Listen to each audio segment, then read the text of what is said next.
Elson, né, que ele estava digitando.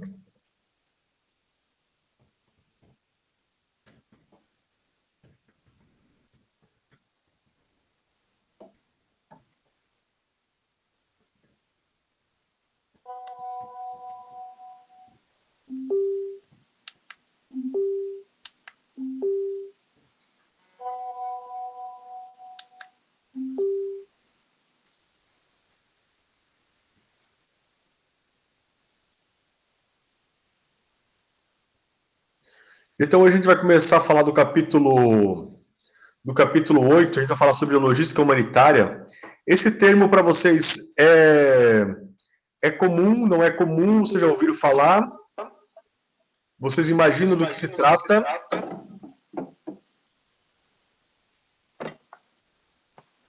Hein?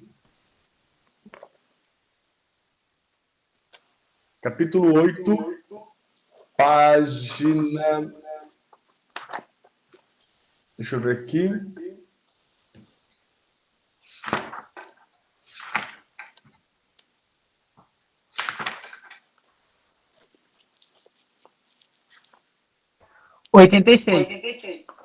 Isso, 86.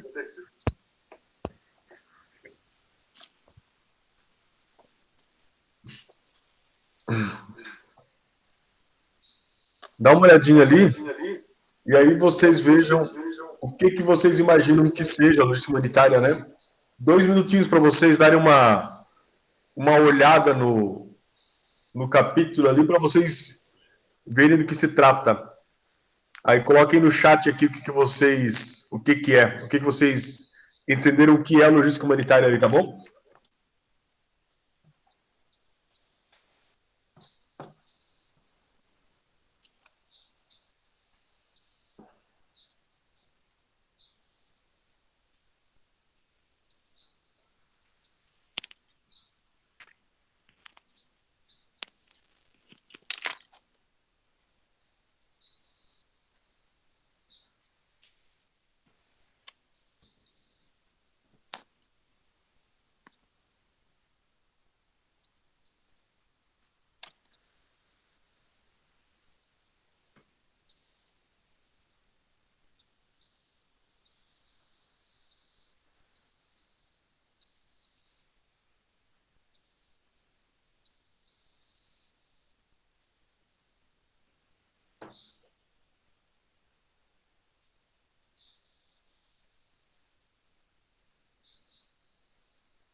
Tá ali o Stephen Wesley, né, escreveu que é uma logística voltada para ajudar as pessoas que sofreram com perdas e desastres ambientais ou outras emergências complexas. Ela faz tudo o que a logística faz, mas não entrega produtos.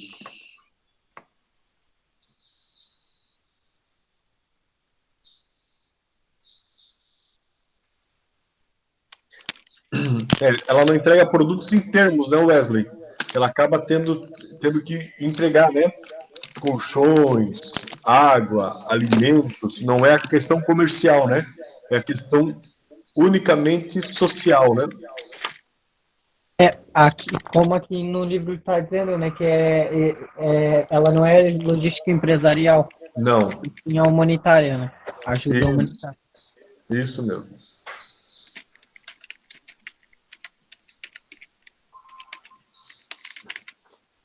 Fala, Serdielso.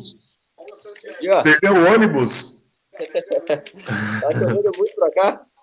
Oi, pois é, pô. Viu, Edielson? A galera tá olhando o capítulo 8, na página 86. E nós vamos falar sobre logística humanitária aqui hoje. E aí eu pedi para a galera dar uma olhadinha no capítulo, uma bisolhada meio por cima, para dizer o que imagina que seja, né? Aí o Wesley colocou aqui, ó. Esse aqui é do Wesley que eu vou colocar no chat aqui. Esse aqui eu acho que é do João, que tu não estava aqui ainda. Esse aqui é do João. Então, tá ali, né? Um bom exemplo na atualidade ajuda as famílias vítimas do ciclone, isso mesmo, né? Então, é para dar uma olhada no capítulo 8 e dizer o que você entende por logística humanitária.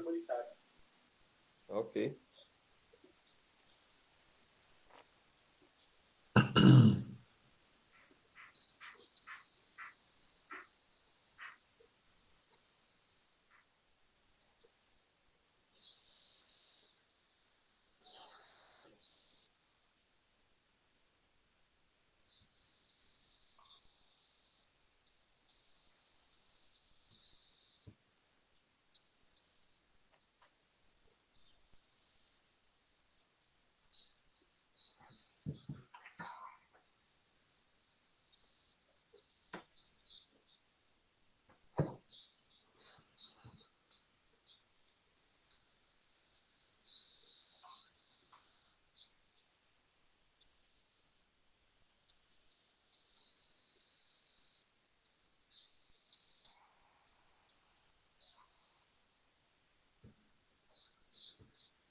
Steve colocou o que, Steve?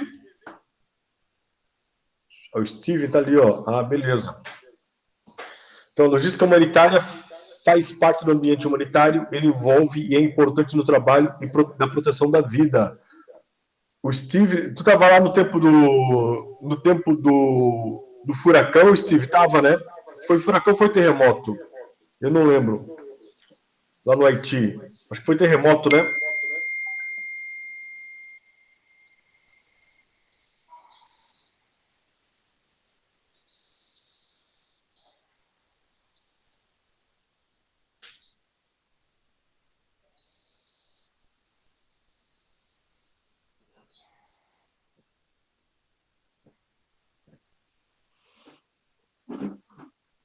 Ah, não tava?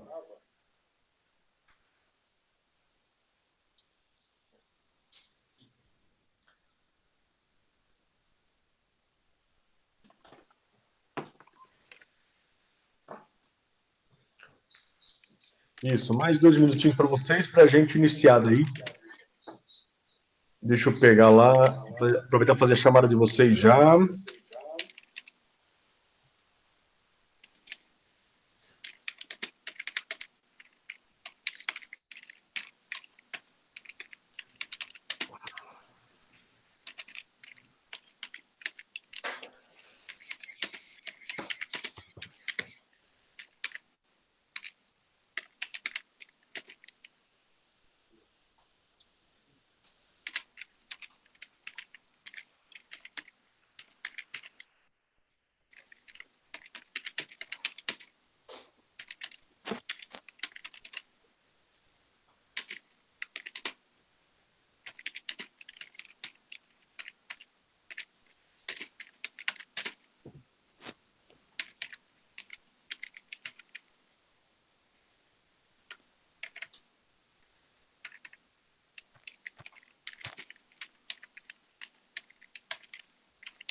Beleza.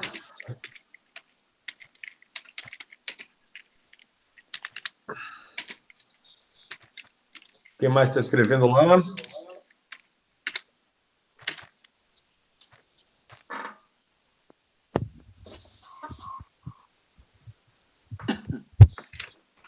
cachorro da vizinha aqui é engraçado, cara.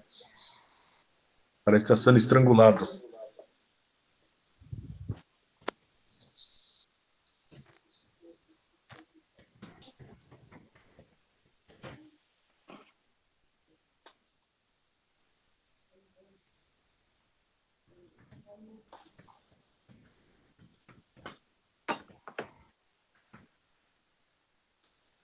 A água do meu café tá pronta ali, eu acho, professor. Vou ali pegar.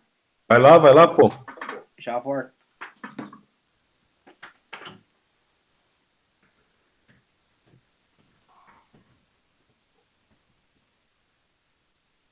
Bora lá então, deixa eu ver. O João escreveu mais um pouquinho ainda. Um bom exemplo do despreparo logístico de recursos governamentais do Brasil está na compra de 200 aparelhos respiratórios por 33 milhões. E no caso, Santa Catarina, né? Santa Catarina fez um negócio chato, complicado. Deixa eu abrir aqui a apresentação.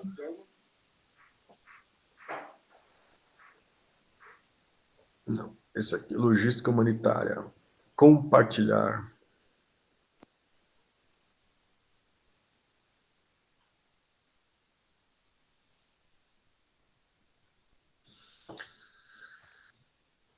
Então, gente, para falar de logística humanitária, nós vamos falar hoje sobre logística humanitária, né, sobre esse tema, e lembrando que nós estamos falando do livro Tendências, né? Tendências em gestão de cadeia de suprimentos. O que está acontecendo no mundo, o que está sendo novo, o que está vindo de novidades, né? Então a gente falou de e-commerce, nós falamos sobre a questão da logística reversa, e agora vamos falar sobre a logística humanitária, né? Então, o que é a logística humanitária? Ela fala ali, né, que a logística humanitária é semelhante à logística empresarial. Se por um lado a logística empresarial se preocupa em entregar o produto certo, na hora certa e local certos, com o serviço adequado, a logística humanitária tem por objetivo a mesma agilidade e nível de serviço, mas não entrega produtos, e sim a ajuda, né? Então, os produtos, na verdade, eles são em forma de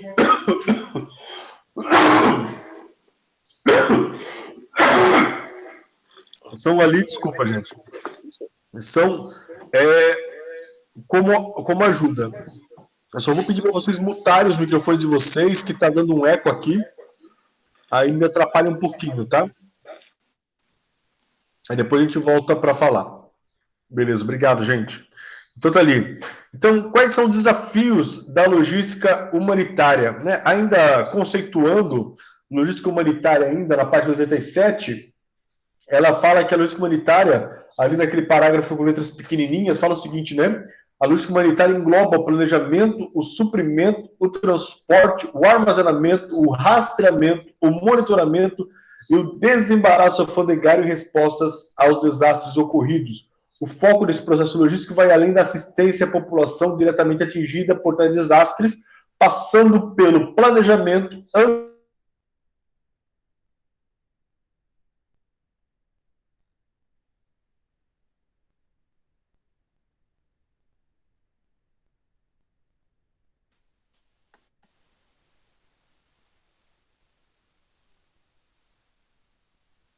geográfico, certo? Então,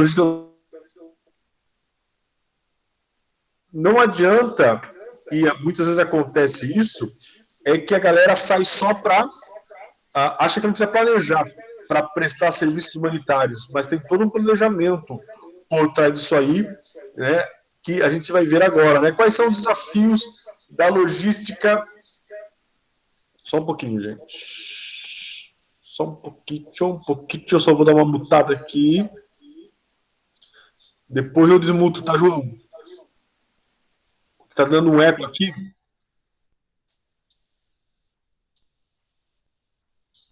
Travou aonde, Wesley? Em qual parte do vídeo? Na que eu só vi o final do geográfico. Ah, tá, não, beleza, tá tranquilo então. Beleza. Eu tô com o... Opa, não é esse aqui. Beleza, então tá aqui. Então, quais são os desafios da logística humanitária, né, gente? Então, a infraestrutura.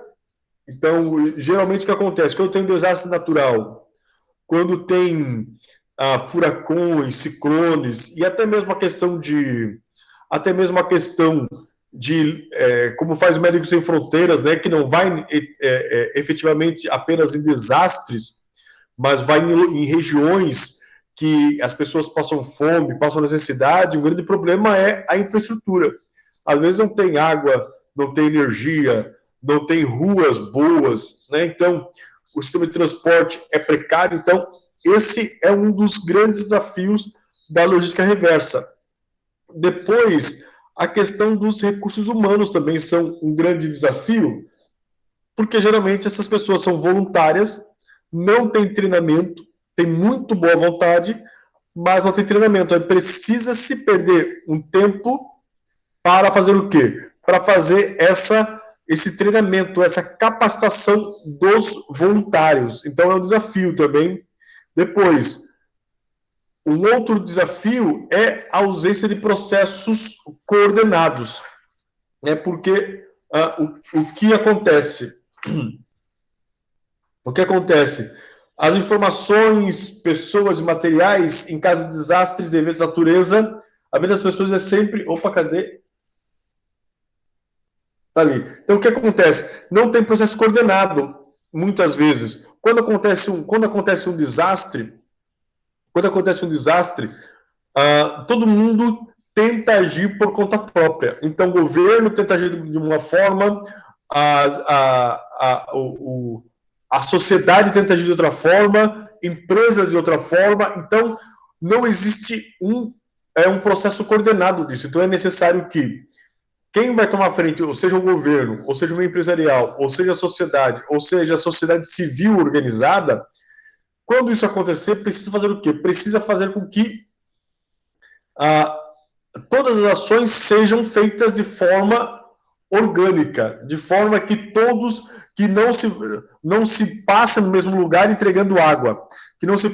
Porque o que acontece, se a coisa não for coordenada, vai passar num lugar, o governo passa entregando água, a sociedade civil passa entregando água, voluntários alheios vão passar entregando água, né? Então, vai acontecer que vai sobrar muita coisa e vai faltar muita coisa. Então, tem que ser coordenado porque, olha, nós já passamos lá entregando água. Quem for passar agora, passa entregando comida. Quem for passar agora, passa entregando colchões. Quem for passar agora, passa entregando cobertores. Então, para que isso seja coordenado, porque daqui a pouco a pessoa está cheia de alimento, mas não tem com o que se cobrir, não tem roupa para usar. Então, precisa ter, os processos precisam ser coordenados nesse sentido. Certo? Então, depois também ali não está aqui no slide, mas também os materiais, né? Os materiais também são um desafio, porque dependendo do que foi o desastre, por exemplo, o João falou a questão do ciclone que deu esses dias aqui em Santa Catarina. Teve a questão da enchente também, há 12 anos atrás aqui em Santa Catarina também. Então, muitas vezes, para levar os materiais, saber a quantidade de materiais que se precisa para reconstruir determinada região, para levar esses materiais também é muito complicado. E aí, qual é o plano de ação, né, para uma situação de catástrofe? Primeiro, é importante designar um grupo de trabalho. Então, quem for tomar a frente, quem for organizar qualquer tipo de ação humanitária e pensar na logística humanitária, precisa designar um grupo de trabalho. Então, precisa, sabe, vai João, o Edgelson, o Wesley, o Steve e o Robert William, certo? São esse é o nosso grupo de trabalho. Sendo nosso grupo de trabalho, a gente vai partir para as próximas etapas. Nós precisamos interpretar a missão. Nós precisamos fazer a interpretação da missão. E como se faz a interpretação da missão? Olhando, vendo, estudando, sabendo em que região nós vamos atuar, né, para saber, de fato, o que nós conseguimos ajudar. Depois, precisa de necessidade de monitorização. O que é monitorização? Precisamos saber como que a gente vai ver se a estratégia, se o plano, se as ações que nós estamos fazendo estão sendo feitas de forma correta. Se as pessoas desse grupo de trabalho que foi designado para trabalhar nessa catástrofe, se essas pessoas estão de fato fazendo o que foi incumbido. Depois, precisamos fazer o seguinte: definir as ações a realizar. Olha, vamos fazer o que de fato? Né? Nós fizemos a interpretação da missão. Só que nós temos que saber, olha, nós vimos que a nossa missão é levar água, alimentos e cobertores, beleza. Então, como que nós vamos realizar isso aí? Quais são as ações a realizar? Como nós vamos captar alimentos? Como nós vamos captar água? Como nós vamos captar cobertores, material de construção e assim por diante? Quem vai fazer? Como vai ser entregue? Então, tem que ter um planejamento detalhado de tudo isso. Não é apenas sair na louca e pronto. Então, ali, já falamos sobre isso aqui, repetiu, e depois é saber quais são as atribuições, né, atribuições e missões, de acordo com o Sistema Nacional de Proteção e Defesa Civil. Deixa eu só um pouquinho.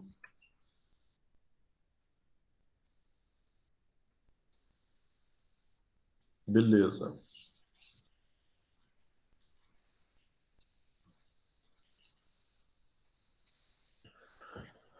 Certo? Vamos passando aqui. Já falamos disso, certo? Então, depois temos que saber quais são atribuições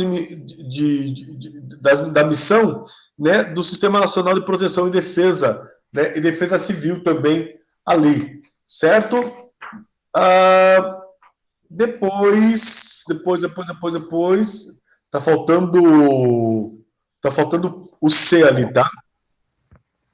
Depois, gente, nós temos que estabelecer um mecanismo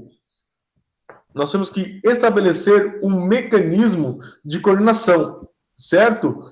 Como vão ser determinados a gestão desse projeto, certo? Como cada um vai responder a todas essas ações, certo? Então, é importante saber como vai ser coordenado. Quem vai coordenar, como eu falei para vocês anteriormente, se vai ser a Defesa Civil do local, se vai ser os empresários locais, se será a sociedade civil organizada e assim por diante.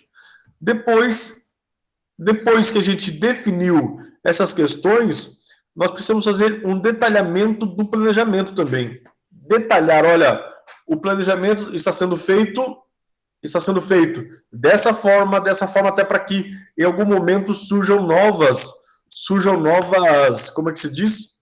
Novas sugestões e para que se discutam também outras possibilidades de atuação nessa catástrofe.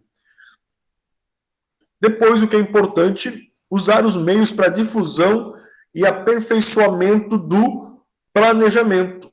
Então, é o seguinte, olha, montamos o planejamento, ele está todo detalhado, já sabemos o que fazer, onde vamos buscar os cobertores, onde vamos buscar as telhas, alimento, água, como nós vamos chegar, está tudo certo. Agora a gente precisa divulgar, temos que divulgar para todas as pessoas. Olha, quem quer fazer parte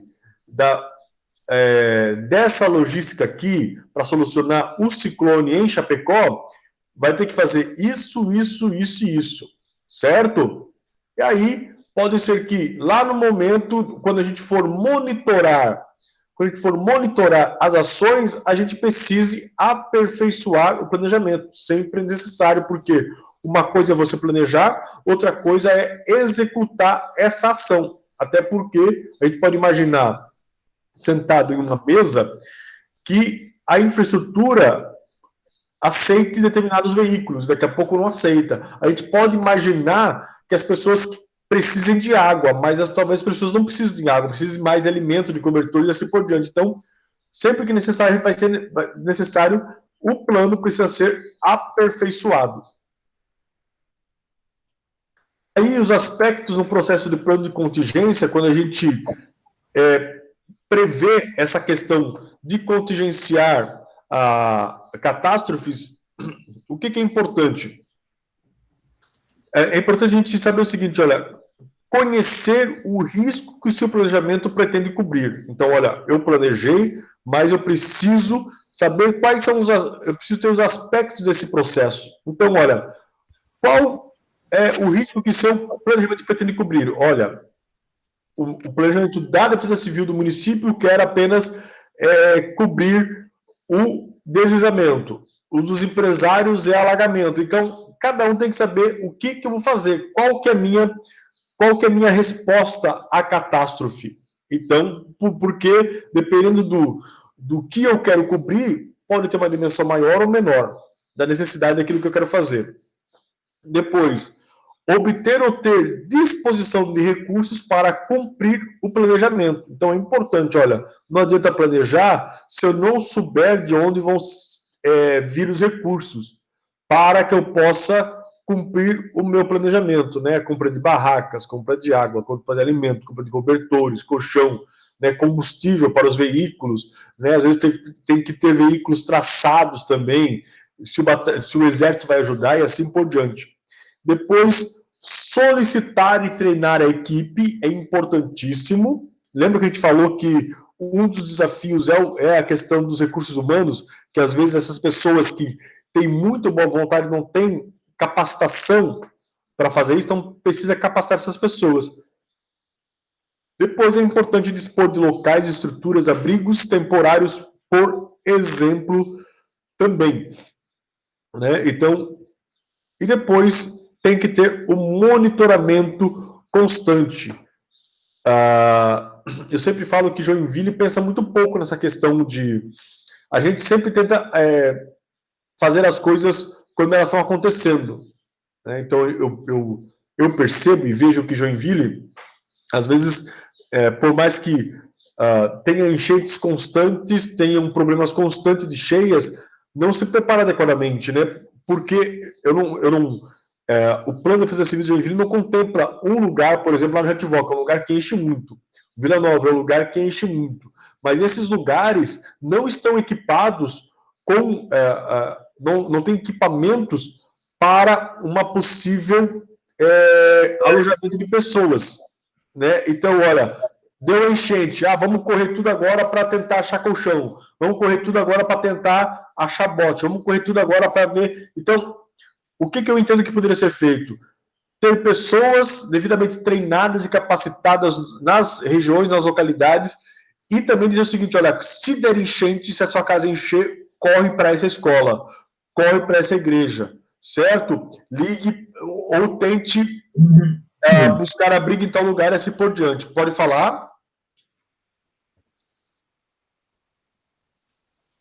Não? Beleza. Então, aqui. Então, nós temos lá agora, gente, os exercícios da página 95 e 96, que nós vamos fazer depois, certo?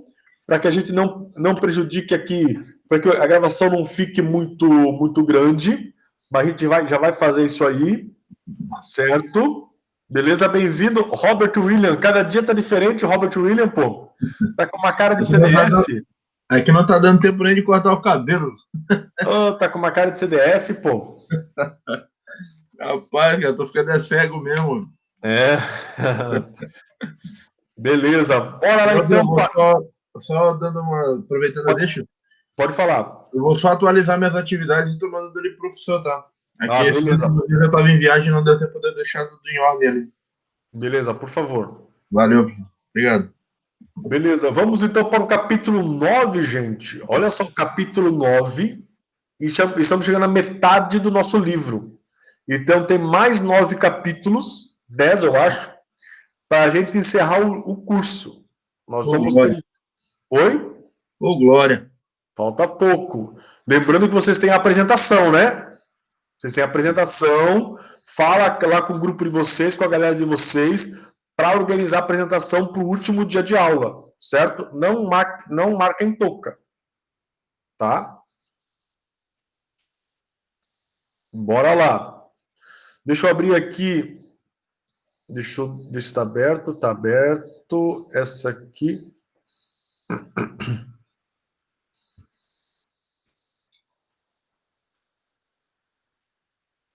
Então, ali, gente, falando sobre. Nós vamos falar no capítulo 9 sobre a gestão de riscos em cadeia de suprimentos, no capítulo 9, página 98. Aí eu quero mais uma vez que vocês me ajudem a fazer a construção desse debate, dessa discussão, falando o seguinte: olha, quais são os riscos, baseado, dando uma olhada por cima agora ali, eu quero que vocês deem uma olhada por cima ali, quais são os riscos que vocês acham que uma cadeia de suprimentos pode ter?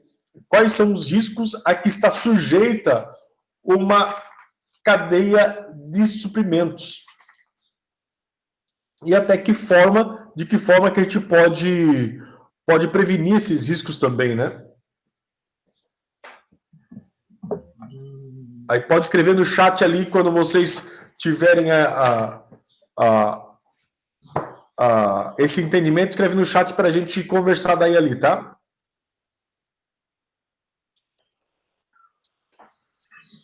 Isso é para responder agora? Não, é para ler, aí escreve no chat ali, tá? Ah, beleza. Mas pode, se quiser escrever ali, já pode escrever. Só um pouquinho, gente.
Escrevendo.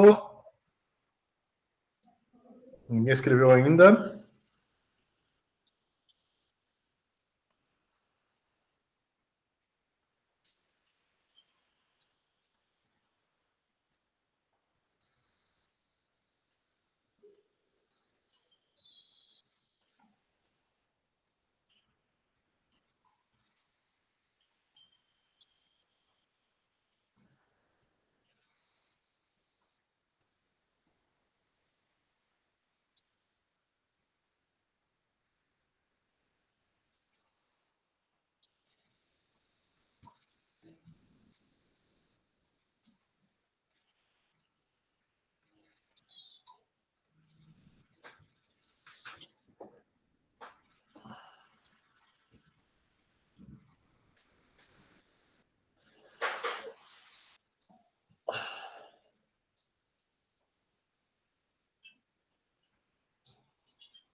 Bacana. O Wesley escreveu que acho que seja devido ao grande volume que tem que ter maior monitoramento e gestão, o custo do frete, seguro, além do volume das informações. Bacana, Wesley. O Edielson tem escrito ali, né? Logística humanitária é essencial para que a ajuda chegue logo para quem precisa. Depois, o Wesley escreveu ainda que essa operação deve identificar os riscos, analisar o potencial de cada risco e diminuir ou excluí-los. Perfeito.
O Steve escreveu que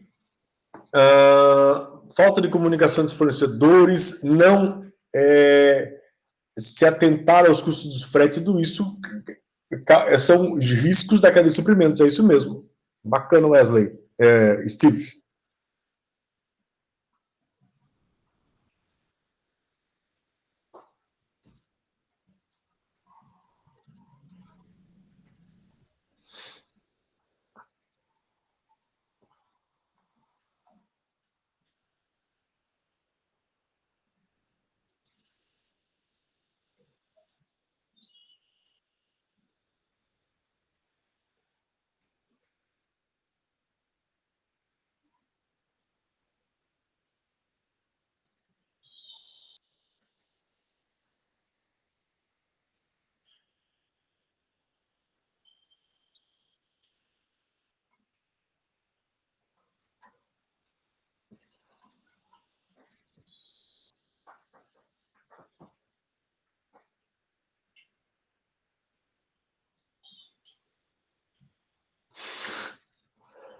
Fala, João.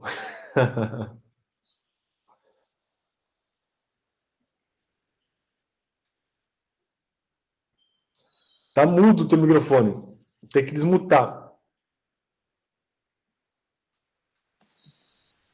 Deu um BO ali no, no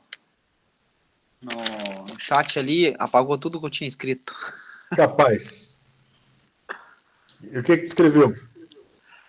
Eu tinha escrito ali, no caso agora, com o aumento do fluxo de veículos nas estradas, o fluxo de entrada e saída de produtos e mercadorias nas empresas,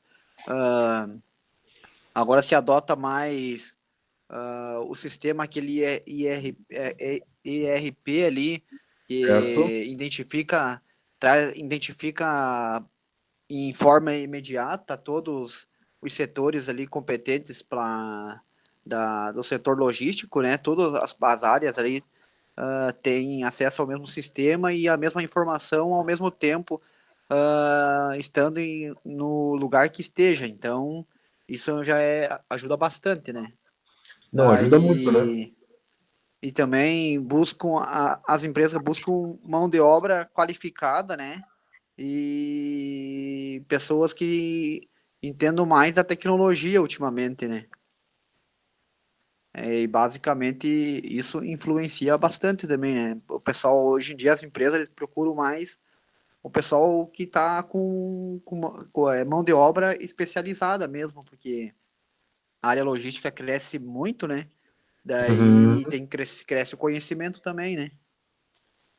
Com certeza. Então, eu acho que é basicamente isso. Tá ali, eu ia falar ali que ali quando eu escrevo ali no chat ali, professor,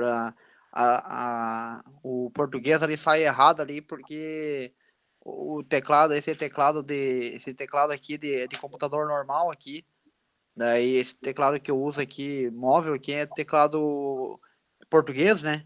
E o do computador é inglês, né? É americano, entendi. daí não tem os acentos. Quer ter Apple, né, cara? Quer ter Apple, né? Aí já viu, né? Aí já viu, quer ter Apple, aí já viu. Então tá ali, né? O Wesley falou que o Edielson falou que gestão de riscos é isso aí também, analisar os riscos e excluí-los. Analisar, né? Minimizá-los ou excluí-los. Ele falando que Silva diz que os riscos devem ser tratados nos canais de suprimentos e cabe à empresa saber se enfrentará ou não esse risco, conhecer o que constituiu esse risco e como ele se comporta, se prejudica ou atrapalha, é de suma importância para a tomada de decisão. E como o João falou também, hoje em dia, os sistemas DRP já fazem toda a comunicação, até mesmo com, às vezes, o teu fornecedor, com o teu cliente e tal, para tentar minimizar os riscos, o risco para que a tua cadeia não seja eficiente. Né? Então, a gente falou no capítulo, no livro passado sobre o VMI, né? Sobre o VMI, que é o inventário de vendas, que é o quê? Né? A gestão do inventário de vendas é o seguinte: quando sai alguma coisa lá no teu caixa, o teu estoque já fica sabendo que saiu, o teu centro de distribuição já sabe que saiu também, e até o fabricante já sabe que saiu também. Ele sabe que precisa produzir para que não haja ruptura na tua cadeia de suprimentos. Então, se a gente não analisa bem os riscos, né, catástrofes, a questão de tempo, os custos de frete, o meio de transporte que a gente vai utilizar, se vai ser via terrestre, se vai ser via aéreo, se vai ser via marítimo, tudo isso a gente analisa os riscos do tempo de entrega, dos custos de entrega, da questão da infraestrutura também. Se a gente não analisa tudo isso, esses riscos que a gente não analisou anteriormente podem prejudicar a nossa cadeia de suprimentos, certo? Então, deixa eu apresentar para vocês. Pode falar, João. Sobre o programa RFID também, né? O RFID também, né? Tudo isso ajuda também. Então tá ali, gente, ó. Vamos falar então sobre essa gestão da cadeia de suprimentos para agregar ao conhecimento que vocês fizeram também. Então nós temos ali a cadeia de suprimentos. Ela visa o quê? Ela visa atender quem sempre. A gente sempre fala. O serzinho mais importante da cadeia de suprimentos é um carinha chamado consumidor, chamado cliente. Então não adianta eu fazer ela ser eficiente se não for eficiente para esse cara aqui, certo? Se eu pecar na última etapa, então eu preciso fazer com que a minha cadeia seja eficiente até o final. Então eu tenho que minimizar os riscos da entrega da matéria-prima para o fornecedor tem que minimizar os riscos da matéria-prima para o fabricante tem que minimizar os riscos para a entrega até o lojista ou para o cliente, assim por diante. Então, gente, Como é a estruturação do processo de gestão de riscos? Como a gente pode estruturar essa gestão de riscos? A gente faz gestão de risco para minimizar ou excluir os riscos. É claro que não existe uma cadeia de suprimentos 100% segura. Sempre vai existir um risco ou outro, mas a gente vai trabalhar para minimizar. Então, Thalina, a primeira coisa, precisamos planejar o gerenciamento do risco. Mas para planejar, a gente precisa saber quais são os riscos a que a minha cadeia está sujeita. Certo? Às vezes é fornecimento, às vezes é sazonalidade, às vezes é a distância, às vezes é o meio de transporte, às vezes é o custo elevado para transportar. Então, às vezes são riscos políticos também. Não é isso? Então, tudo isso pode influenciar na minha cadeia de suprimentos. Depois, eu tenho que realizar a análise qualitativa desses riscos. Então, o que é análise qualitativa? Eu pego, por exemplo, o risco econômico. São análises qualitativas. Eu quero saber como que a economia pode influenciar na minha cadeia de suprimentos. Como que a política pode influenciar na minha cadeia de suprimentos. Como que o custo do frete pode afetar a minha cadeia de suprimentos. Então, é uma análise qualitativa, não baseada em números. E a gente pode também fazer uma análise quantitativa, que aí é baseada em números, em indicadores numéricos.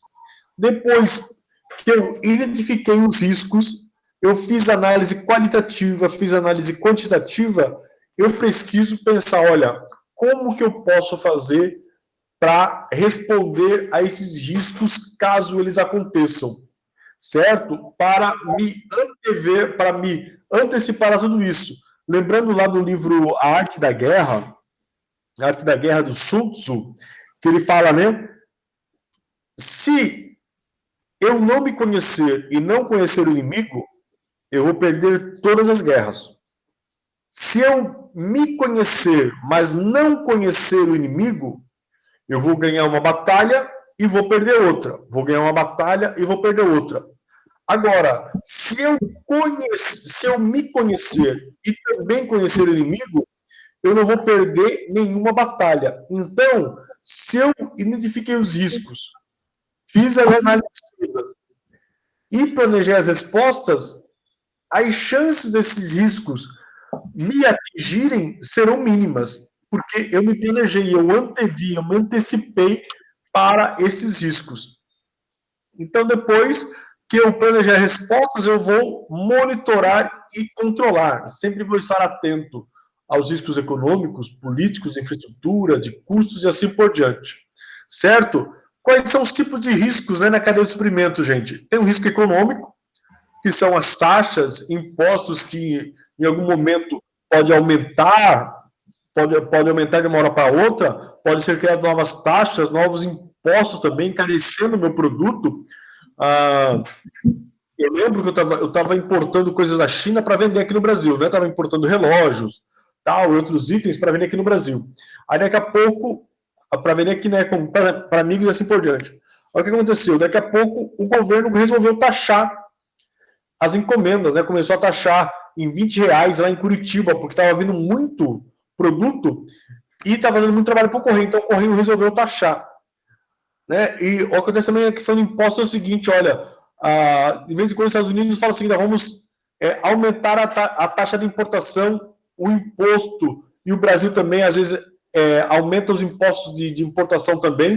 Né? Então tem aqui, esses tempos também eu fui ver uma mesa digital para trazer da Alemanha, porque aqui no Brasil está R$4.500 uma mesa digital, na Alemanha está R$1.500. Só que quando eu fui fazer a compra, já veio a taxação do produto. E falou, olha, você vai pagar 60% de imposto de importação, vai pagar essa taxa, e é para os 4.500. Então, se eu não planejasse bem, se eu não olhasse os impostos, vou comprar e pronto. Eu ia lá, ia botar a minha compra em risco, porque eu não tinha olhado os impostos. Então, os impostos, a gente precisa estar atento a isso, porque isso pode ser um risco para a questão da minha cadeia de suprimentos. Depois, tem os riscos políticos, que são as disputas comerciais entre países, né? Embargos, de vez em quando o Brasil briga com com os Estados Unidos, pela questão do aço, pela questão do milho, pela questão do trigo, a Argentina também nós brigamos, né? A China agora, qual que é o risco político que a gente está tendo com a questão da China? Eles estão falando que tem coronavírus no nosso frango, não é isso? E aí é um risco político, porque não tem nenhum embasamento científico comprobatório, mas eles estão dizendo, não vamos comprar o frango do Brasil. As Filipinas também não estão comprando o frango do Brasil. Então, esse é um risco para a minha cadeia de suprimentos. E aí, o que a gente tem que pensar é o seguinte, poxa, não estou conseguindo vender para a China, que é o meu maior comprador. Vou vender para quem, então? Se eu planejei isso de forma adequada, eu não vou ficar matando frango como aconteceu em épocas passadas, que a gente não vendia para a China, o pessoal ia lá e matava os frangos porque não queria vender mais barato para o mercado brasileiro. Não valia a pena vender mais barato no mercado brasileiro. Então, eles matavam o frango, certo? Matavam os pintos, né? Então, era mostra que não tinha muita inteligência nisso aí, né? Ou que não valeria a pena mesmo. Então, tem essas disputas entre países. Depois, tem o risco geográfico, que pode ter um desastre, fatores climáticos também que podem influenciar na questão da cadeia de suprimentos. Depois, os competidores podem influenciar também. Então, a gente olha lá para os competidores, e vê, olha, eu tenho um competidor que é mais forte do que eu nesse sentido, outro que é mais forte que eu naquele sentido, e a gente vai olhar para o mercado para ver o que é o benchmarking, né, gente? Aqui, o benchmarking é bom, mas o que é benchmarking? Eu vou pegar empresas que tenham a mesma finalidade que a minha, que produzem o mesmo material que o meu, e vou olhar para saber o que eles estão fazendo de bom. O que eles estão fazendo de satisfatório que eu posso trazer para a minha empresa. Só que o benchmark é bom, só que não pode ser só isso, porque senão eu fico olhando muito para as empresas competidoras e esqueço de focar no meu negócio, certo? É bom olhar, olha, mas volta para o teu negócio. Vê a tua realidade, vê o que você pode melhorar, mas não fique apenas olhando lá, porque se a gente ficar olhando só para as outras empresas, o palco é muito bonito, mas os bastidores às vezes não é tão bonito. Então, é a mesma coisa na nossa vida também. Às vezes a gente olha o palco dos outros, mas não vê os bastidores. Então, é importante a gente ver bastidores também e fazer a nossa análise dos competidores baseado também no nosso bastidor. Depois, é importante que a qualidade pode ser um risco. Se eu não tiver qualidade nos meus processos, isso pode prejudicar o meu negócio também, a minha cadeia de suprimentos. Certo? Quais são as estratégias? Quais são as estratégias para a eliminação desses riscos, gente? Então, olha, ele fala ali, que a gente falou já, que a cadeia não vai ser 100% segura, mas ela vai operar com riscos aceitáveis. Certo? Olha, pô, deu uma chuvinha, atrasou um dia, 2, tal, mas não pode atrasar 15 dias. Ou deu um embargo econômico lá com a China, não está mais importando meu frango, o que eu vou fazer? Eu não posso demorar muito para reagir aos riscos, aos problemas. Então, se eu tenho um planejamento adequado para minha cadeia de suprimentos, eu não vou demorar para agir, certo? Eu preciso me adaptar e ser ágil. Então, tá ali. Quais são as estratégias para assegurar as capacidades de produção e de entrega, evitar perdas de vendas, manter uma boa imagem corporativa e satisfação do cliente, simplificação de certificações, né? Então, às vezes, a gente exige muito para vender para alguém ou para alguém nos fornecer também, e aí a gente demora muito para autorizar alguém, para certificar alguém que ele pode nos vender. Então, a gente precisa simplificar certificações. Você quer me fornecer? Beleza. Então, olha, cumprindo esse critério, está excelente. Não precisa ter lá uma lista de 200 mil critérios para que a pessoa possa me fornecer. Depois, o cumprimento dos requisitos regulamentares e da conformidade. Então, aqui, gente, o que eu vou fazer? Eu preciso, para minha cadeia ter riscos aceitáveis ou nenhum risco, eu preciso ter aqui elaborar requisitos para que eu possa fazer uma operação de forma regular e conforme também. Então, eu tenho que cuidar da qualidade do meu produto, eu tenho que cuidar dos requisitos de trabalho, mão de obra, assim por diante, para que a minha cadeia não seja rompida. Então, tem que cuidar da qualidade, né, e da conformidade dos meus produtos. Então, se eu seguir esses passos aqui, certo? Eu não posso... Se eu tiver perdas e vendas, a minha cadeia começa a ter rupturas que não serão aceitáveis. Então, eu vou perder por quê? Eu vou perder porque eu não consigo atender no tempo adequado, com o preço adequado, com a qualidade adequada. Então, eu tenho que evitar essas coisas todas aqui. Então, eu preciso manter uma boa imagem da minha empresa também e da satisfação do cliente, porque senão eu vou ter o quê? Eu vou ter ruptura da minha cadeia de suprimentos. Então, ali, depois dos processos adotados para contribuir, para construir, né, um sistema de controle de risco, é o seguinte, olha, precisamos planejar o gerenciamento do risco, identificar, isso aqui a gente já falou, né, falamos lá atrás, né, falamos lá atrás. Bom, então ali, os 3 As da cadeia de suprimento. A cadeia de suprimento ela precisa ser o quê? Ágil, adaptável e alinhada, certo? Então, precisa ser ágil como? Eu preciso ter rapidez na minha entrega, eu preciso poder ser adaptável também, porque, olha, se eu não consigo vender para a China, eu vou vender para quem? Vou vender para o Brasil, vou vender para os Estados Unidos, eu vou tentar buscar formas de me adaptar, eu preciso buscar formas de me adaptar a uma nova realidade, certo? E depois ali ele fala também sobre a questão da questão do alinhamento. Então, toda a minha cadeia de suprimentos precisa estar alinhada. Então, o que o meu cliente precisa, com a qualidade, precisa ser a mesma qualidade que o meu lojista precisa, que o meu distribuidor também tem, que o meu fabricante também tem, que o meu fornecedor também tem, que a minha matéria-prima também tem. E aí, eu preciso estar com todo mundo alinhado com as mesmas políticas de preço, de prazo, qualidade, da questão de sustentabilidade também, da questão da logística reversa também, para a questão de devolução de produtos estragados, produtos danificados, produtos que foram mandados errados. Então, eu preciso o quê? Ter um alinhamento dessa cadeia de suprimento. Essa cadeia precisa ser ágil. Eu preciso atender o meu cliente de forma satisfatória. E se eu não puder atender determinado mercado, eu preciso me adaptar para outro mercado, né? Então, eu preciso ser adaptável também. E ali, gente, nós temos ali Quer ver, ó? Nós temos o estudo de caso ali da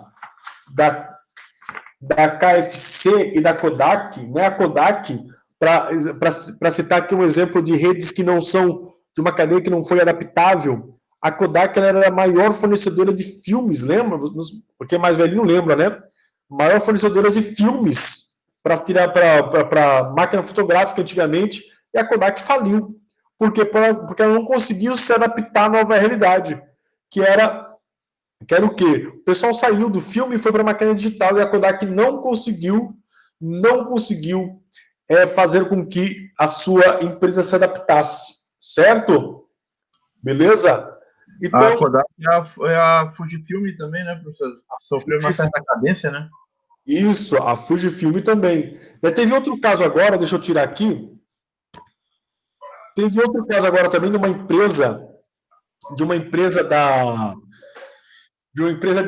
uma agência de viagens da Inglaterra. Ela tinha, o que ela tinha? Ela tinha 80 filiais pelo mundo dessa agência de viagem, e ela tinha os seus próprios aviões, ela tinha os seus próprios hotéis, certo? E ela tinha, se eu não me engano, tinha 4 mil funcionários, essa empresa. Então, aconteceu o quê? O que aconteceu é que essa empresa não se adaptou à nova realidade, que não se pode mais ter avião, não se pode, mas essa viagem ela não tem hotel, ela loca hotéis, né? Então ela acaba locando hotéis e ela não entendeu isso aí e acabou o início do ano ela acabou falindo. Ela acabou falindo. Oi, William? Caraca. Ela acabou falindo por quê? Porque ela estava com uma estrutura gigante, certo? Uma estrutura gigante, ela preferiu ter avião, preferiu ter hotel, ela acabou falindo, certo? Então, o que até mesmo, não sei se vocês conhecem o sistema Candeias. Eu ia falar agora do sistema Candeias. Não é o sistema Candeias? Então, bacana, legal. Só que ninguém mais está disposto a pagar 3 pau, 5 pau para ter um título Candeias. Ou alguém está disposto a ter, com hotéis baratos como estão hoje. Né? E para ter uma estrutura que não é aquela toda que você tem que levar comida, tem que levar tudo, não é isso? Nem com o plano de milhas tá legal de poder usar o Candeias ali, porque os não caras estão comendo milhas a pé e dá dor de direito. Entendeu? Então, são cadeias de suprimento que vão se rompendo. Por quê? Porque não se adaptou em algum momento, né? Não entenderam o processo. Outro exemplo que eu quero falar para vocês é que coisas que não se adaptaram também essas sociedades recreativas, né? Que antigamente não tinha balada como tem hoje, não tinha barzinho como tem hoje. O que acontece? Se a gente for ver essas sociedades recreativas, estão todas falindo, né? Então, a mesma coisa ali, eu era presidente do Kenya Clube, era um clube social negro num tempo em que os negros não podiam ir em salões de brancos, como o pessoal fala, né? Não podia. Então se criou o Kenya Clube para que os negros tivessem um lugar para se descontrair. Só que daí tinha o Quênia, tinha o Floresta, tinha o Veracruz, tinha o Alvorada, tinha o Estrela Vila Balmer, tinha vários clubes. E o que aconteceu depois é que esses clubes, a maioria deles foi falindo. Floresta foi demolido, o Kenya Clube não tem público para atender, porque como a cidade foi se modernizando e a questão de tolerância e aceitação de vários públicos no mesmo lugar foi mudando, a população negra de Joinville saiu do Quênia e começou a frequentar outros lugares também. Né? Então, nesse ponto é necessário ter essa adaptação. Né? Então, certo? Beleza? Então, gente, nós temos os exercícios da página, para isso, da página 110, né? Na página 110, certo? Então, nós falamos do capítulo 8, capítulo 9.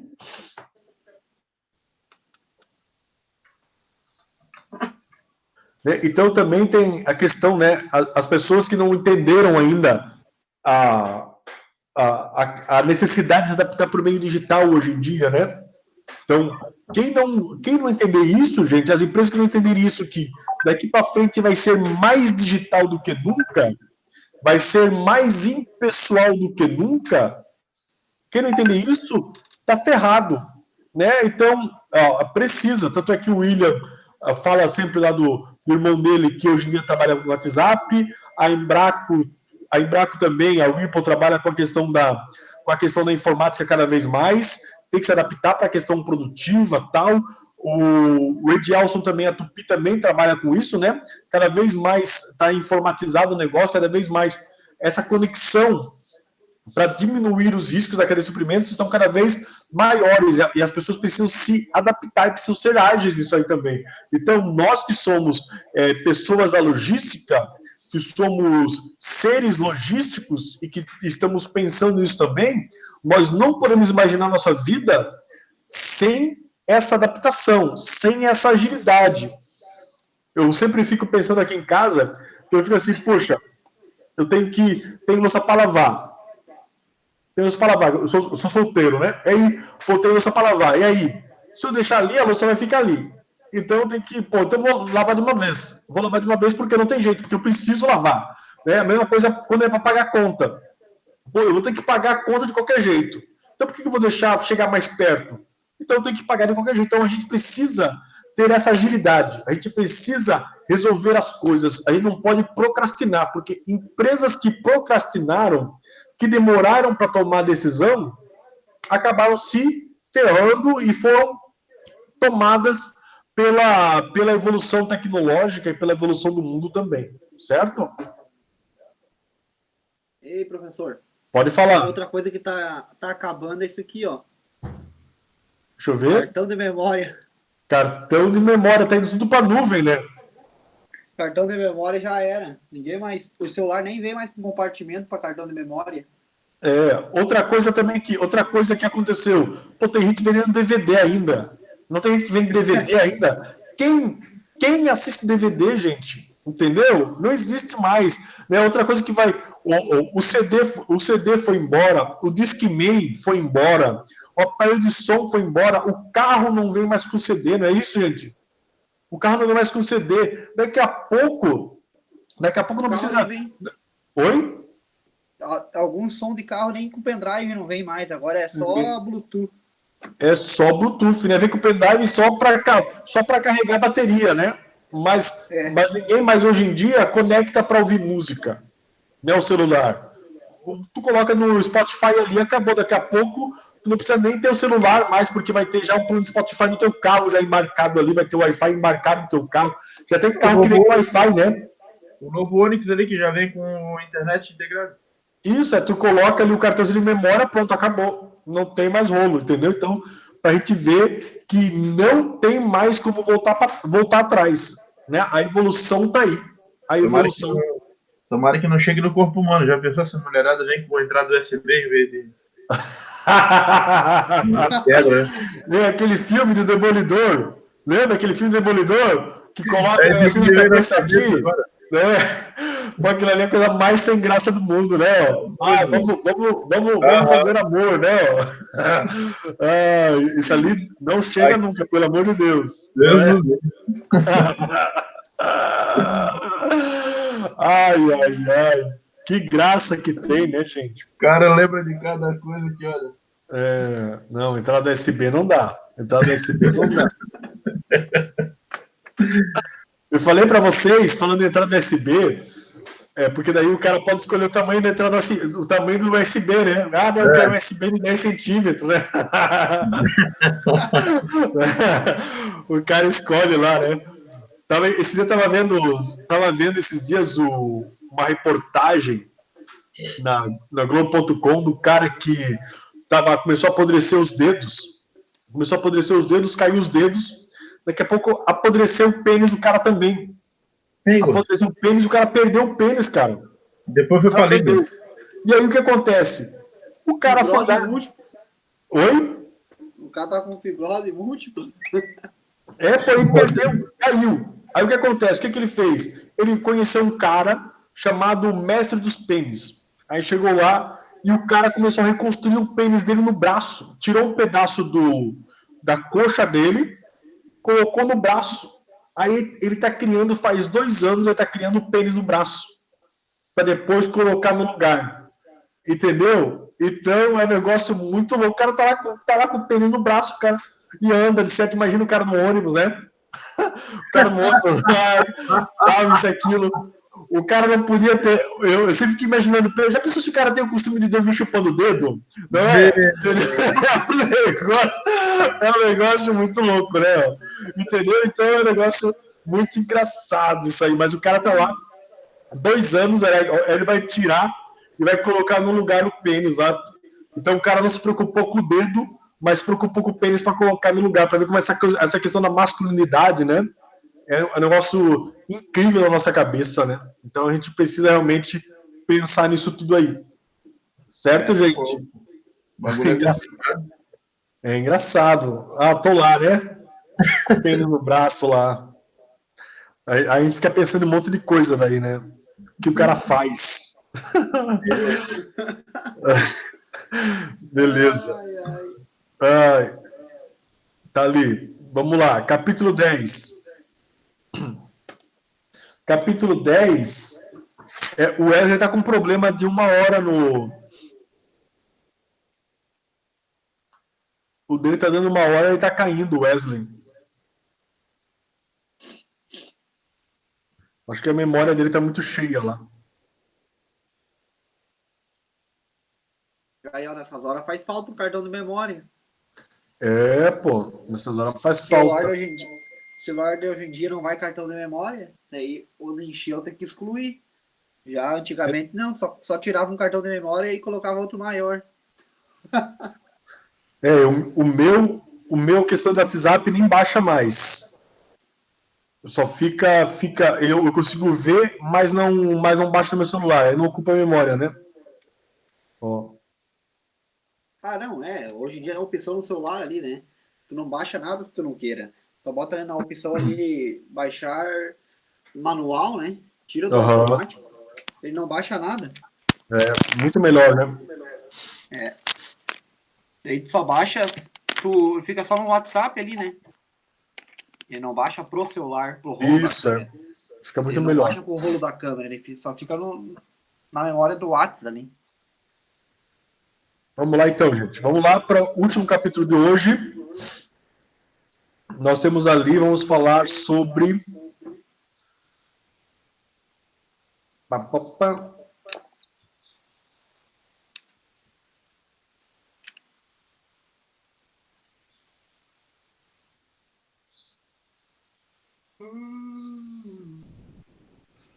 Nós vamos falar sobre a gestão de relacionamento com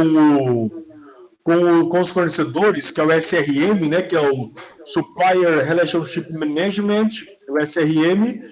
O SRM tem como objetivo, gente, racionalizar e tornar mais eficaz os processos entre as empresas e os fornecedores. Então, perceba aqui, essa relação, esse relacionamento com os fornecedores é algo importantíssimo. Porque se você não tem um bom relacionamento com seus fornecedores, pode ser que você tenha problema na questão de suprimentos, na questão de entrega de matéria-prima, na questão do prazo, da qualidade também, porque se você tem um mau relacionamento, o fornecedor, embora ele não possa fazer, mas ele pode te prejudicar com relação à entrega de matéria-prima, da qualidade e assim por diante. Certo? Então, gente, qual a estrutura básica para a montagem dessa gestão de relacionamento com os fornecedores? Primeiro, eu tenho que ver quais são as certificações que eu vou solicitar para esses fornecedores, certo? Quais serão os documentos que eu vou exigir para que ele forneça para mim. Aí eu tenho que ver o seguinte, olha, a minha empresa trabalha com o ISO 14000. A minha empresa trabalha com o ISO 9000. Aí eu vou ver quais são as certificações que eu vou exigir para que ele me forneça. Se ele não tiver, eu não vou nem conversar com ele. Então, talvez um dos primeiros critérios a ser analisado é justamente isso. Olha, quais são as certificações que você tem para me fornecer? Nós trabalhamos com o ISO 14000, que é a questão ambiental, com o ISO 9000, ISO 9001, tal. Você atende a essas solicitações? Se não atender, já elimina. Depois, a gente precisa fazer a organização das compras, né? Então, a gente precisa saber, olha, o que eu vou comprar? Olha, eu vou comprar material, de manutenção, como que eu vou organizar os contratos, como eu vou comprar os insumos, a matéria-prima. Então, eu preciso fazer com cada fornecedor, eu preciso organizar essas minhas compras. Como que eu vou fazer? Compra com tal fornecedor, o que eu vou comprar com outro fornecedor, qual o prazo para esse fornecedor, entre outras coisas. Depois também o monitoramento, né? Então, aí eu tenho que saber se esse meu fornecedor, depois que ele atendeu as certificações, depois que eu organizei as compras com ele, né? O produto que eu ia comprar com ele, o prazo que ele ia me entregar, o preço que ele ia me entregar,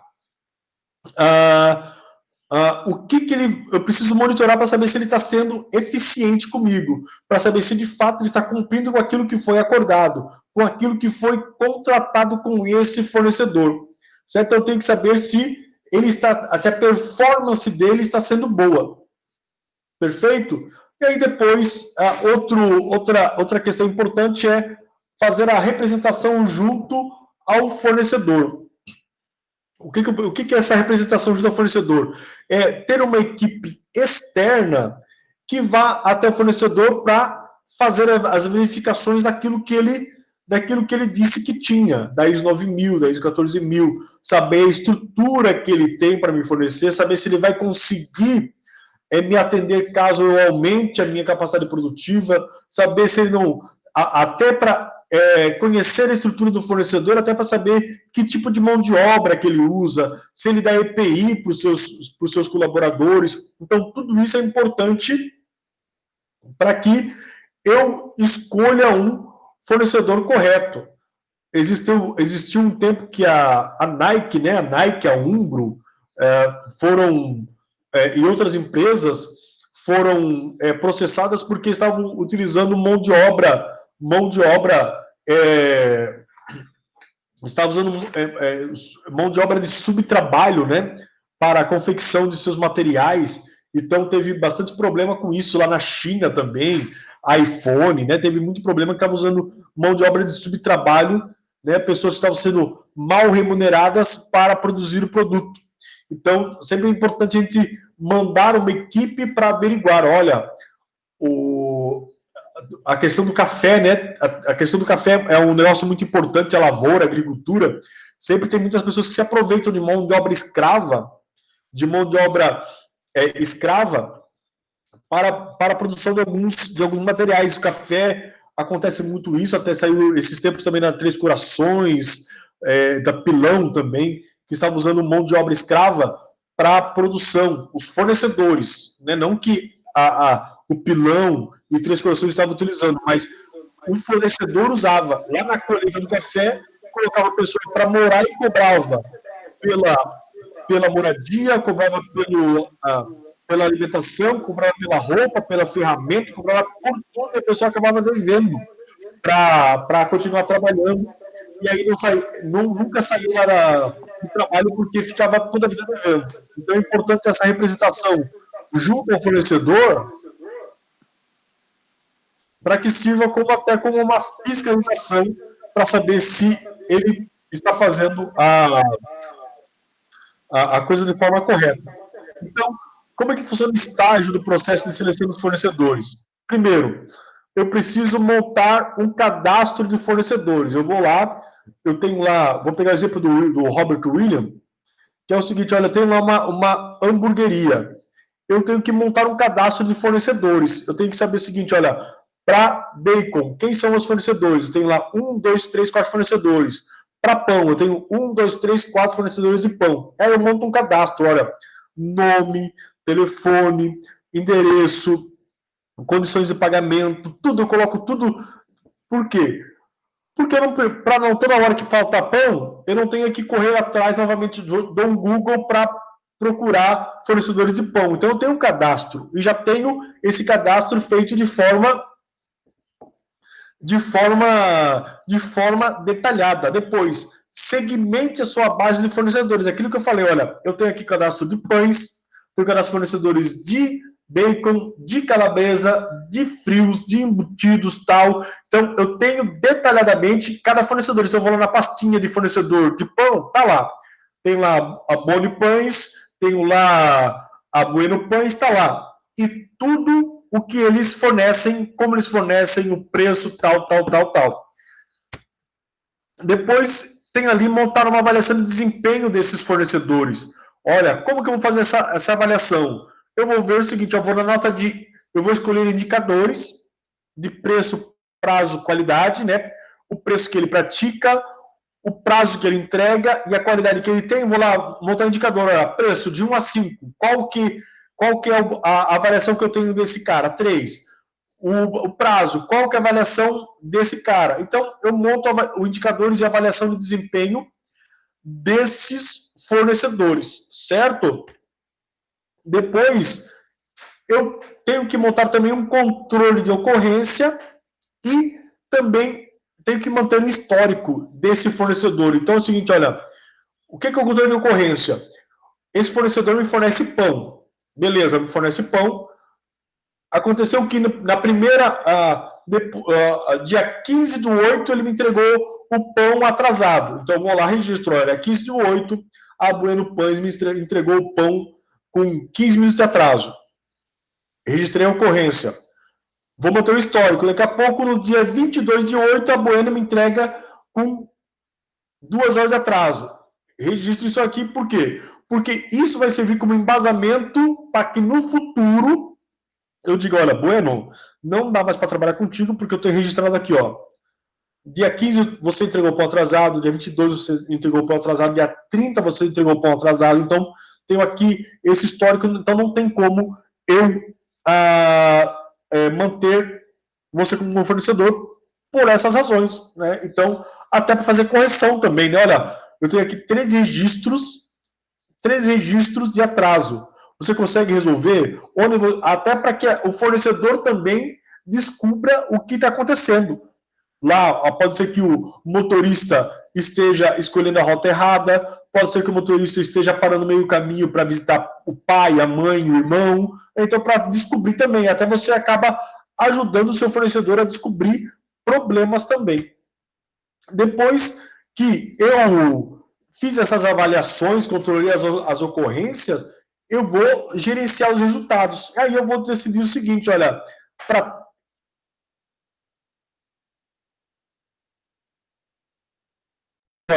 com ele para saber o que está acontecendo. Eu preciso gerenciar os resultados. Olha, a qualidade está ruim. O que eu vou fazer com a qualidade? O prazo está ruim. O que eu vou fazer com o prazo? O preço está ruim. O que eu vou fazer com o tempo? Com o preço, certo? Então eu preciso gerenciar esses resultados. Então, eu preciso aqui fazer o seguinte, fazer essas etapas para que o meu fornecedor possa também melhorar também. Então, eu faço isso aqui para que eu possa ter uma forma de dar feedback também para o meu fornecedor, porque pode ser que ele não saiba o que está acontecendo, e aí eu ajudo ele a melhorar também.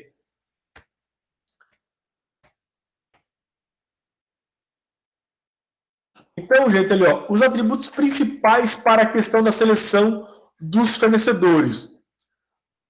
O desempenho em qualidade, preço e serviço é importante. A carteira de clientes dele é importante também, saber quem que ele atende, certo? Porque se ele atende os melhores da cidade, se eu for atendido por ele, eu tenho certeza que ele vai me atender bem. A flexibilidade desse fornecedor, saber que se em algum momento a minha demanda aumentar, se ele vai poder me atender.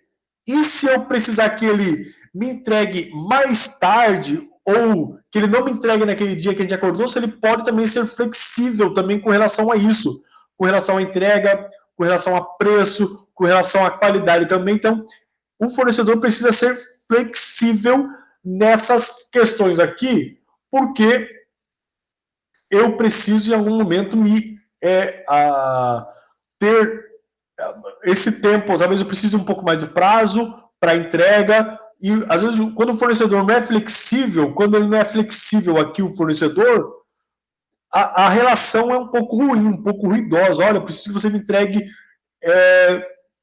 depois de 2 dias. A gente combinou dia 15, mas você pode me entregar dia 17, porque isso também implica na questão de pagamento. E aí o cara pode, pô, mas eu preciso da grana, tá? O cara fica bravo, pô, tô aqui com o meu estoque cheio, eu não consigo ficar com isso aqui armazenado, eu preciso liberar espaço aqui e tal. Então o cara pode ser um cara muito bravo.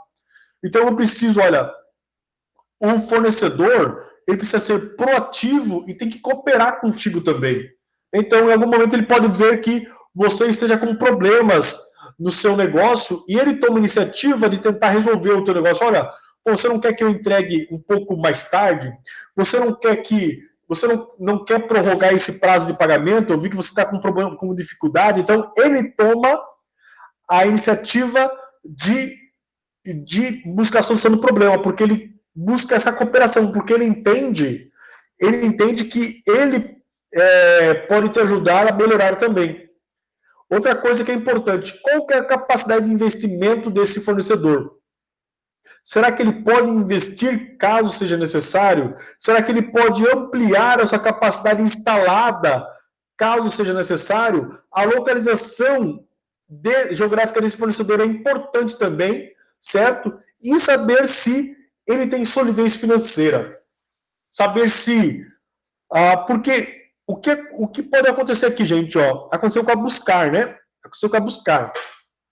A Buscar era uma grande empresa, tinha os melhores ônibus do Brasil, feitos de forma artesanal, só que estava sem solidez financeira. E ela fornecia ônibus para a Gedeon, para a Transtusa, para várias empresas, no Brasil inteiro, até para a Colômbia. Uma vez eu fui para a Colômbia e tinha ônibus a Buscar lá. Né? Então, o que acontece? Só que não tinha solidez financeira. E quando o teu fornecedor não tem solidez financeira, ele pode falir. E aí, se ele vai falir, o teu negócio vai falir também. Então, é importante saber se ele ter capacidade de investimento, se a capacidade instalada dele, caso você aumente seu negócio, ele vai poder continuar produzindo mais também, se ele vai poder aumentar o seu negócio, caso você aumente também, para que ele continue fornecendo para você. Certo? Então, isso aqui é importante. E também o histórico dele, saber se ele tem um histórico bom, né? Saber se ele tem um histórico bom. Isso tem muito a ver com a carteira de cliente dele também. Certo? Aí nós temos os 10 Cs. Nós temos os 10 Cs da avaliação de fornecedores, que é o seguinte, lá na página, vamos abrir lá na página 118, gente. 118. Tem ali a competência, né, que é o compense, que é a competência, saber se os clientes desses fornecedores estão satisfeitos, certo? Que a competência é saber se os fornecedores estão escolhendo ele para ser meu fornecedor. Eu preciso saber se ele é competente no atendimento aos seus clientes atuais. Depois, a capacidade. O fornecedor consegue atender a sua necessidade, que é o que a gente falou sobre a capacidade produtiva ali dele, né? Depois, o compromisso dele, ele tem comprometimento com você, com os padrões de qualidade que ele diz que vai seguir. Depois, o controle. Além de ter sistemas de gestão, ele faz a gestão dos seus sistemas, certo? Então, ele consegue controlar o seu sistema produtivo. Dinheiro, é aquilo que eu falei, né? Ele tem dinheiro para investimento, ele tem saúde financeira para investir, que é o cash, né? O custo, né? Então, não se trata de ser o fornecedor mais barato, mas sim o que oferece o melhor custo-benefício. Às vezes, lembra que a gente fez aquela atividade na sala de aula, que às vezes o cara não quer o mais barato, só que o cara quer, talvez, um produto que tenha um preço que não seja mais barato, mas que tenha qualidade, que não vai ter que trocar toda hora, que não vai precisar mandar para assistência técnica toda hora, mas que o custo-benefício seja importante. Depois, o 7 é a consistência. Então, será que ele é consistente na entrega? Será que esse fornecedor vai conseguir te atender a todo momento que você precisar? Será que ele sempre vai entregar? Olha, ele fala que o lead time de entrega, que o tempo de entrega dele é sempre 10 dias. Então, se ele for consistente, ele vai conseguir entregar sempre com 10 dias esse material. Certo? Depois, a cultura da empresa desse fornecedor é a mesma que a sua cultura, porque estudos mostram que se a cultura do teu fornecedor é semelhante à cultura da minha empresa, a tendência de prosperar essa relação fornecedor e eu é muito maior, certo? Então, porque se a cultura dele é pela honestidade, pelo prazo, pela agilidade, a minha também é pela honestidade, pelo prazo, pela agilidade, pela franqueza nas relações, se as culturas são as mesmas, de lá e de cá, pronto, as chances do nosso negócio dar certo, de fluir, né, da coisa fluir, é muito maior. Depois, o 9 é o clean, né, a limpeza, que não trata apenas da questão, não se trata da questão da limpeza da empresa, mas sim da questão ambiental. Saber se a empresa é limpa, se a empresa é verde, né, a gente pode entender também como a questão da empresa verde ali, né? Depois, como será a comunicação entre vocês, certo? Como será a comunicação? Se a comunicação é importante, se eu consigo ser atendido por esse fornecedor, se ele vai conseguir me atender na hora que eu precisar, né? Se eu vou fazer isso por e-mail, se eu vou fazer isso por telefone, se eu vou fazer isso pelo WhatsApp, mas como vai ser a comunicação entre mim e o fornecedor, certo? E aí eu quero falar o seguinte, gente, que nessa relação de fornecedor e cliente, nessa questão da parceria que é importante, o que é importante? A gente tem que imaginar que nós podemos ter um fornecedor que pense na relação farol baixo e no fornecedor que veja a relação com farol alto, com luz alta. Né? Então, o que é o fornecedor farol baixo? Ele olha só aqui. Né? Então, ele olha só para o agora. Ele quer receber agora. Ele quer entregar o produto agora. Ele não quer coisa como parceria. Né? Ele vê você apenas como um cliente, mas não vê você como um parceiro. Ele não enxerga o futuro. Agora, quando você tem um cliente luz alta, né, que ele consegue iluminar o horizonte, ele consegue, poxa, esse cara aqui, eu posso construir uma relação com ele que vai ser duradoura, que vai ser, né, que eu possa ajudar ele a melhorar, ele pode me ajudar a melhorar também. Então, quando eu sou um fornecedor e quando eu encontro um fornecedor parceiro, que ele seja um fornecedor luz alta, ele consegue enxergar o futuro. Né? Não consegue enxergar só agora, não. Ah, estou te entregando, ele só vê...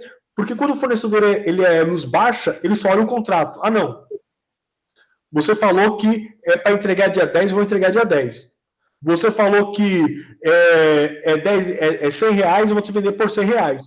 Ele não vê, ele não é flexível, ele não vê a relação entre fornecedor e cliente como algo duradouro. Em algum momento ele pode ceder um pouquinho, que ele pode atrasar um pouquinho para entregar, que ele pode, em algum momento, dar um desconto, mesmo que não seja previsto no contrato, certo? Porque ele imagina como uma relação ganha-ganha, certo? Então, quando for olhar a questão, quando vocês forem ver a questão de fornecedores, procure fornecedores parceiros, né? Parceiros que tenham essa questão do farol alto, da luz alta, que ele olhe para frente, certo? Beleza? Ok, gente? É aquela questão de fidelizar o cliente, né?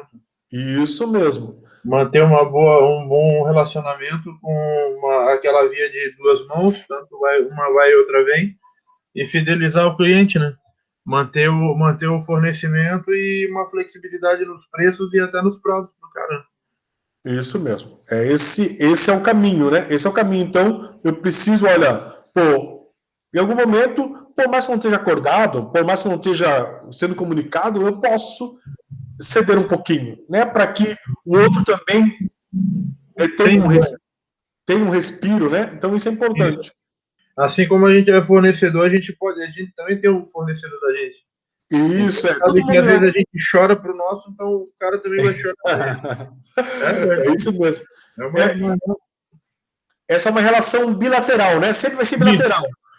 Em algum momento eu vou ser fornecedor, em algum momento eu vou ser cliente. Só o cliente que não vai ser fornecedor nunca. Mas o restante da cadeia sempre vai ser cliente e fornecedor sempre. E aí eu vou ter que estabelecer sempre meios de ter essa parceria duradoura também, né? Usar o molejo.